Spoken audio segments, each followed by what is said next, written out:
Aujourd'hui, sur Euradio, on se pose cette question. Comment les jeunes perçoivent l'Europe ? En France particulièrement, elle souffre parfois d'une mauvaise image, perçue comme imposant des normes. On l'a par exemple vu lors du débat autour du traité de libre-échange avec le Mercosur. Mais la jeunesse d'aujourd'hui est-elle plus positive ? On en parle aujourd'hui avec une association qui veut relayer l'idée européenne auprès des jeunes et qui vient de publier un baromètre pour mesurer leur opinion sur le sujet. Le président de C'est l'Europe est mon invité sur Euradio. Bonjour Hugo Pereira. Bonjour. Et merci d'être avec nous. Alors vous le dites en introduction de votre étude, l'idée de réaliser ce baromètre est venue après les dernières élections européennes en 2024, il y a 2 ans.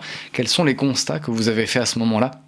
Bien écoutez, en 2024, à l'issue des élections européennes, même juste avant, on dépeignait une image d'une jeunesse, en tout cas en France, particulièrement désintéressée des sujets européens. On nous disait que seulement 1/3 des jeunes allaient voter aux élections européennes. Et c'est ce qui nous a poussé à nous poser la question, maintenant quasiment 2 ans après, de savoir qu'en est-il vraiment et surtout de mesurer d'autres données qui ne sont pas nécessairement liées au vote. Et c'est la raison pour laquelle on a eu cette idée, notamment dans le cadre d'un projet Erasmus que nous portions, qui justement servait à essayer d'un peu mieux comprendre le lien entre la jeunesse et l'Europe. On a eu cette idée de créer un baromètre qui allait nous permettre de recueillir ces données auprès des jeunes en France et justement d'en tirer quelques constats. Et le chiffre qui apparaît comme étant l'un des principaux chiffres de ce baromètre, c'est le fait que 7 jeunes sur 10 se disent intéressés par les sujets européens. Donc on est bien loin du simple tiers qui souhaitait prendre part aux élections. Et quand on analyse un petit peu plus profondément, on s'aperçoit que si le vote n'est pas forcément la forme d'engagement ou d'expression qu'elle a pu plébisciter, on s'aperçoit en réalité que les jeunes souhaitent s'engager en faveur des sujets européens, puisque l'étude nous apprend aussi qu'un jeune sur 2 aimerait s'engager en faveur de la citoyenneté européenne. On va justement revenir effectivement sur ce chiffre, 7 jeunes sur 10 intéressés par l'Europe, mais juste avant, vous avez interrogé 1279 jeunes, très précisément. Un mot sur la méthodologie, on sait que c'est très important pour une étude de l'opinion, pour un baromètre. Qui sont ces jeunes, tout simplement ? Alors ces jeunes, ils ont entre 15 et 25 ans. On les a rencontrés soit physiquement dans le cadre d'événements, pas que nous portions, des événements vraiment parfois très éloignés des sujets européens, comme un festival de musique à Marseille, le Delta Festival, ou des événements un petit peu partout en France, dans les universités, dans les écoles, et aussi en ligne. Et l'idée a été de leur poser à chacun ce questionnaire qui leur a été soumis. Et donc les réponses sont purement déclaratives, bien entendu. Mais ce qui a été fait ensuite, c'est que les données ont été redressées de sorte à ce que ce soit représentatif de la population française sur l'échelle d'âge qu'on vise, même si il faut être conscient que bien qu'on ait appliqué toute la rigueur que pourraient appliquer des instituts de sondage, on n'a pas encore, peut-être pour les prochaines éditions, ces moyens-là. Donc cette étude, il y a une petite parfois représentation de certains territoires en plus, mais elle nous donne une bonne idée, un bon aperçu de ce que peuvent penser les jeunes des sujets européens. Oui, vous le dites, il n'y a pas de diversité géographique, il y a des départements qui sont surreprésentés, mais vous avez effectivement essayé de constituer un échantillon représentatif des différentes classes sociales auxquelles appartiennent ces jeunes. Alors, vous l'avez dit dès la réponse à la première question, le tout premier enseignement, et peut-être le plus important de ce baromètre, c'est que plus de 7 jeunes sur 10 se disent intéressés par l'Europe. Ce qui paraît finalement surprenant quand on sait que selon le dernier Eurobaromètre, celui du printemps, 6 Français sur 10 disaient ne pas avoir confiance en l'Union européenne. Alors comment vous expliquez cet intérêt des jeunes pour l'Europe ? Eh bien, déjà, on peut distinguer à la fois l'intérêt et la confiance, parce que effectivement, dans notre baromètre, on sonde aussi la question de la confiance. Oui, et là, on a des chiffres qui sont beaucoup plus bas. En revanche, sur l'intérêt, d'abord dire que le chiffre de 7 jeunes sur 10, c'est un chiffre général, mais dans les faits, quand on regarde un petit peu plus précisément quels jeunes sont les plus intéressés, on voit qu'il y a des disparités sociales un peu plus importantes, puisque les jeunes qui sont issus de classes supérieures vont être 81% à se dire intéressés par les sujets européens, là où sur des classes plus populaires, on va être à 65%. Donc on voit vraiment qu'il y a un écart qui est creusé, et tout l'enjeu derrière, c'est aussi de s'assurer que l'Europe ne soit pas un sujet simplement d'initiés, et qu'elle puisse profiter à tout le monde. C'était tout l'intérêt de ce baromètre, baromètre, c'est d'essayer de voir qui a plus ou moins accès à l'information sur les sujets européens. Et clairement, il existe des disparités. Donc certes, le chiffre est une bonne nouvelle, en quelque sorte, mais en réalité, les choses sont un peu plus à nuancer. Oui, vous l'avez dit, il y a quand même un écart entre classes sociales en fonction de la formation, notamment qu'ont suivi ces jeunes. Pourquoi ces différences ? Alors les différences, elles peuvent se trouver à différents moments, je dirais, du parcours d'un jeune. On a déjà posé la question sur l'école. En réalité, certes, il y a une légère différence entre les élèves qui sont issus de l'enseignement professionnel ou de l'enseignement général, mais pour autant, c'est pas énorme. Ce qui nous est le plus flagrant en fait dans ce baromètre, c'est l'accès à l'information, puisque parmi les jeunes qui ont répondu à ce baromètre, on leur a posé la question savoir est-ce que vous vous informez ou pas sur les sujets européens, et 1 jeune sur 2 qui ne s'informe pas sur les sujets européens nous dit que c'est parce que il n'a pas suffisamment d'accès à l'information, que c'est trop compliqué, qu'il y a un manque de repères. Donc à vrai dire, on l'explique davantage sur cette question de l'information, du manque d'accès à l'information, qui nous paraît essentiel. Et je pense que là, on a sondé spécifiquement des jeunes, mais c'est des chiffres qu'on peut retrouver dans d'autres études, y compris dans les eurobaromètres d'ailleurs, où effectivement, il y a un déficit d'information, une forme de trou dans la raquette médiatique en France sur les sujets européens, qui sont bien moins exposés que dans d'autres pays, par exemple. Alors pour autant, vous l'avez dit, les jeunes sont peu optimistes sur l'Union européenne. Ils s'intéressent à l'Europe, mais ils sont quand même peu confiants. Seul 1 jeune sur 3 dit être optimiste. Comment vous expliquez finalement, malgré cet intérêt, cette prudence ? Déjà, c'est difficile d'être optimiste sur quelque chose qu'on ne connaît pas forcément très bien, voire même d'avoir un avis tout court. Ça, c'est le premier point, et je pense que ça revient aussi à la question de la participation lors des élections. Comment participer et avoir un vote éclairé si on ne connaît pas les sujets sur lesquels on nous demande de donner notre avis ? Ça, c'est le premier point. Deuxièmement, il est vrai qu'on arrive quand même dans une période au niveau européen qui fait qu'à la fois les sujets européens sont plus exposés, notamment depuis la guerre en Ukraine, clairement, même depuis le Covid, la place de l'Europe est devenue de plus en plus visible auprès des citoyens et particulièrement des jeunes. Pour autant, on ne peut pas dire que ce soit forcément des nouvelles qui soient très réjouissantes.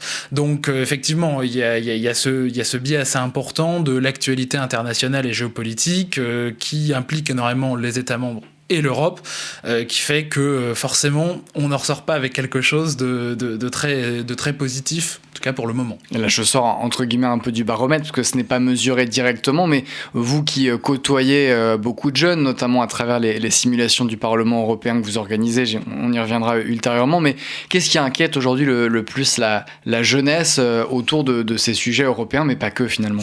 Clairement, quand il y a eu le début de la guerre en Ukraine, c'était le sujet qui revenait le plus. C'est d'ailleurs un sujet qu'on l'a très largement traité dans nos actions à partir de 2022 et encore actuellement. À la fois la guerre en Ukraine en tant que telle, mais aussi les conséquences qu'elles peuvent avoir sur la vie de tous les jours. Je pense notamment aux questions énergétiques qui étaient extrêmement prégnantes fin 2022 sur à la fois la flambée des prix de l'énergie et aussi la disponibilité de l'électricité. On nous disait en France qu'on risquait parfois le blackout. Forcément, c'est pas des sujets qui amènent à être très optimistes. Et puis on voit bien que depuis le Covid notamment, les crises s'enchaînent et les réponses parfois se font un peu attendre. On le voit notamment sur la question de l'Iran. Et à chaque fois, ce sont des sujets qui reviennent. Quand on intervient devant des classes, on nous demande parfois de donner des réponses sur des sujets. Malheureusement, parfois, il n'y a pas de réponse. Et ce qui est important là-dessus quand même à préciser, c'est que nous, dans le cadre des actions que nous menons, on présente les choses telles qu'elles sont. Voilà, l'Europe c'est ça sert à ça agit comme ci, comme ça. Il n'est pas du tout question d'aller dire que l'Europe c'est super, c'est génial et tout le monde devrait se balader avec un drapeau européen dans la rue, comme à la fois on n'est pas dans une logique de dire que l'Europe c'est mal et qu'il faut en sortir. On présente les choses telles qu'elles sont, on répond aux questions tant qu'on peut y répondre, et puis si toutefois les questions qui nous sont posées, elles appellent une réponse peut-être plus politique, dans le sens partisan du terme, eh bien, charge à nous, en tant qu'association, d'organiser le dialogue entre les jeunes qu'on rencontre et des décideurs politiques. On parle de l'opinion qu'ont les jeunes de l'Europe aujourd'hui sur Euradio. L'association C'est l'Europe vient de la mesurer dans un baromètre. Son président, Hugo Pereira, est notre invité. Dans ce baromètre, vous nous apprenez qu'un jeune sur 3 ne perçoit pas l'impact de l'Europe sur son quotidien. C'est à cause de quoi, selon vous ? Alors déjà, je ne sais pas si tout le monde a conscience que énormément de projets, d'infrastructures sont financés ou cofinancés par l'Union européenne dans le quotidien. À chaque fois, je prends cet exemple, par exemple, quand j'interviens dans une classe de lycéens, je leur dis, voilà, autour de vous, dans la classe, qu'est-ce qui relie à l'Europe ? Au départ, il y a un blanc. Et puis ensuite, on vient réfléchir, on dit moi j'ai des billets dans mon portefeuille. C'est l'euro. Tiens, moi j'ai acheté le dernier téléphone. J'ai un chargeur USB-C maintenant. Ou alors, j'ai l'exemple d'un lycée en tête où les bornes Wi-Fi qui équipent l'établissement, on a le drapeau européen qui est dessus, cofinancé par l'Union européenne. Bref. Finalement, quelque part, j'ai le sentiment que c'est tellement présent dans le quotidien des gens qu'on n'y fait même plus attention. Et puis après, il y a des fois où clairement le soutien de l'Europe est pas suffisamment affiché. C'est bien dommage parce que si l'Europe donne de l'argent, contribue au quotidien et à l'aménagement du territoire des gens notamment, c'est aussi une façon de se rendre visible. Et parfois, il y a des lacunes là-dessus. Donc effectivement, on se rend pas forcément compte. Et puis, j'appartiens à une génération, et ceux devant lesquels on intervient aussi, où les files d'attente aux frontières pour franchir une frontière, que ce soit en Allemagne, en Espagne ou ailleurs, on n'a pas connu. Les francs, on n'a pas connu. Et c'est effectivement quelque chose qui est ancré, qui est naturel, comme si ça avait toujours été là. Mais en réalité, si ça existe, c'est bien parce que, au niveau de l'Union européenne, il y a eu des actions qui ont été entreprises pour qu'on ait cette liberté de circulation ou cette monnaie unique, par exemple. Alors, on en parlait dans la première partie de cet entretien. Vous êtes aussi intéressé aux sources d'information des jeunes. Peu de surprise, avec une utilisation majoritaire des réseaux sociaux. Comment faire pour que cette utilisation des réseaux sociaux, finalement, serve à renforcer l'information sur l'Europe, sur les sujets européens, sur l'impact de l'Europe sur son quotidien ? On en parlait à l'instant. Alors, nous, à notre échelle, celle de l'association C'est l'Europe, on essaye de produire des contenus qui sont à la fois accessibles, pertinents et qui s'adaptent au format des réseaux sociaux. C'est vrai que ce qui ressort de l'étude du baromètre, c'est que on doit plutôt miser sur des formats courts, mais avec des sujets européens qui parfois sont très tortueux. Ça peut être un défi, mais c'est justement tout l'objet des actions qu'on mène. Et ça nous a mené en tout cas à réfléchir. Je le disais tout à l'heure que on identifie comme principal cause du manque d'accès à l'information européenne, le trou dans la raquette finalement médiatique. Alors là, on est sur une antenne qui est spécialisée sur ces sujets-là, mais malheureusement, on constate assez régulièrement que par rapport à nos voisins européens, par exemple, certains sujets liés à ce qui se passe dans les autres États membres ou ce qui se passe au niveau de l'Union européenne sont traités, là où en France, c'est pas forcément le cas. Et d'ailleurs, ça, c'est déjà documenté, notamment par la Fondation Jean Jaurès, qui nous dit qu'il y a seuls 2,6% des sujets de JT sur les 6 principales chaînes qui concernent les sujets européens, et nous, on estime que c'est un problème. Il y a vraiment un trou dans la raquette là-dessus, et ça nous a amené à construire un projet qui s'appelle l'Europe à la une, qui va justement cibler spécifiquement les jeunes qui sont déjà journalistes ou qui se forment au journalisme pour leur apporter les clés les plus pertinentes possibles pour intégrer les sujets européens dans leurs travaux et finalement leur permettre derrière, que ce soit dans les médias dans lesquels ils vont travailler ou dans le cadre du projet l'Europe à la une, de produire du contenu accessible, facile à comprendre et pertinent sur les sujets européens pour que justement ces jeunes à qui on a posé toutes ces questions puissent avoir des réponses. On peut aussi écouter radio, je le précise, et par ailleurs, je le précise aussi, instant entre guillemets publicité, que nous avons l'Académie Euradio à Nantes qui permet à des jeunes journalistes issus de toute l'Europe, d'ailleurs, de se former au journalisme européen. On peut encore d'ailleurs postuler sur le site d'Euradio, euradio.fr, à la prochaine promotion à partir de 2027, si vous souhaitez plus d'informations. C'est pas le lieu vraiment pour parler de ça, mais c'est euradio.fr. Hugo Pereira, pour continuer à parler des sources d'information des jeunes, vous avez aussi demandé aux jeunes leurs priorités justement sur les contenus européens, sur ce qu'ils aimeraient voir. Qu'est-ce qu'il en ressort ? Eh bien, la première, le premier sujet qui intéresserait ceux qui ont répondu à ce baromètre, c'est l'accès aux droits. En fait, on s'est aperçu qu'il y a énormément de dispositifs qui existent. Alors, les plus connus, Erasmus et tout ce qui en découle, le Corps européen de solidarité, Discovery You, etc. Mais les gens n'y vont pas. Pas forcément, en tout cas dans notre baromètre, on voit qu'il y a seulement un quart des jeunes qui participent à ces dispositifs, et quand on leur pose la question à ceux qui n'y participent pas, pourquoi ? Eh bien, ils nous disent que 1 sur 2 nous disent en fait, on n'en a juste simplement jamais parlé. Donc, il y a vraiment cette envie, ce besoin qui ressort du baromètre de dire on a besoin de connaître les droits, les dispositifs auxquels on a accès, et finalement de savoir comment on peut se saisir de l'Union européenne et des programmes européens à des fins d'émancipation, parce qu'on sait que dès lors qu'on part à l'étranger, on développe des capacités linguistiques, des capacités d'autonomie, ça améliore l'employabilité, etc. C'est très bénéfique, pourtant les gens n'ont pas forcément accès à cette information, et c'est bien dommage parce que dans d'autres pays, notamment des pays qui ont été intégrés à l'Union européenne plus récemment, on voit que le taux de recours à ces dispositifs sont beaucoup plus importants qu'en France. Alors, on a beaucoup parlé des constats, et c'est normal parce que vous posez un constat à travers ce baromètre. On a commencé quand même à parler de quelques solutions. Justement, vous, à C'est l'Europe, qu'est-ce que vous faites pour faire en sorte que l'intérêt des jeunes autour de l'Europe soit renforcé ?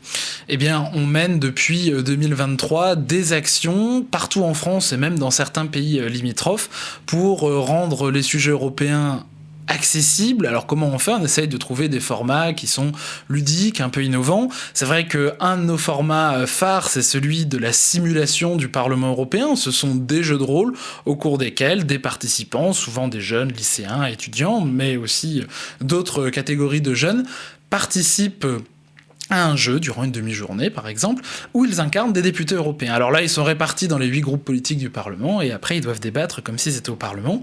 Et donc ça fait partie des formats phares qu'on a l'habitude de proposer. On a aussi développé un certain nombre de jeux, notamment des jeux de société qu'on peut jouer sur des forums, ou avec un groupe de jeunes, ou même n'importe qui. Des fois, ça nous est arrivé dans la rue à l'occasion de la fête de l'Europe, pour essayer de rendre ces sujets-là plus sympa, plus attrayant, mais toujours dans cette idée de faire connaître. C'est pas une question de faire la promotion d'eux, mais bien de faire connaître les sujets européens pour que chacun se les approprie comme il le souhaite. Et donc, qu'est-ce que vous pensez finalement, parce qu'on a beaucoup parlé de la volonté des associations comme la vôtre pour faire en sorte que les jeunes déjà connaissent ce que l'Europe fait pour eux, mais qu'est-ce que vous pensez de la volonté politique, notamment des institutions européennes elles-mêmes, pour faire connaître leurs activités aux jeunes ? Eh bien, on peut reconnaître qu'il y a des choses qui existent. On a plusieurs campagnes qui sont menées, souvent liées aux élections européennes. On a eu cette fois Je vote en 2019. On a eu Ensemble.eu dernièrement. Bon, malheureusement, en tout cas, moi, le constat que je fais, étant impliqué dans ces sujets-là depuis un moment, c'est que souvent, ces campagnes ratent leur cible. En tout cas, elles vont aller conforter ceux qui sont déjà intéressés ou qui ont déjà un profil peu européen ou européiste, mais ça reste quand même très poussif quand il s'agit d'aller toucher des jeunes qui sont pas forcément impliqués sur ces sujets européens. Donc bien sûr, c'est une très bonne chose que ça existe, et c'est tant mieux que ça continue et que ça puisse se développer, et le Parlement comme la Commission européenne, qui sont plutôt à la manœuvre là-dessus, essayent toujours d'améliorer leur programme, mais il est évident que la société civile, que ce soit par les associations ou par d'autres types de structures, doivent pouvoir intervenir en complémentarité là-dessus, et c'est tout le sens d'ailleurs des actions que nous menons et qui sont cofinancées par l'Union européenne, par exemple au titre d'Erasmus+. Donc voilà, il y a à la fois une volonté politique qui fluctue à travers le temps, qui a besoin d'exister, mais clairement, ça serait vraiment difficile sans des structures comme la nôtre ou comme d'ailleurs ce que fait Euradio pour pouvoir vraiment toucher le maximum de monde. Et un mot quand même sur ce qui nous attend en 2027, l'élection présidentielle en France. Est-ce que vous espérez que les sujets européens soient abordés par les candidats, qu'il y ait des propositions autour notamment de faire découvrir l'Europe aux jeunes ? Oh là, ça, vaste question, mais vaste question, et à la fois, pour être honnête, j'en doute un peu. Je prends les dernières élections présidentielles qu'on a eues, c'était en 2022, pleine présidence française du Conseil de l'Union européenne. Les sujets européens n'ont été traités qu'à travers le prisme de la guerre en Ukraine.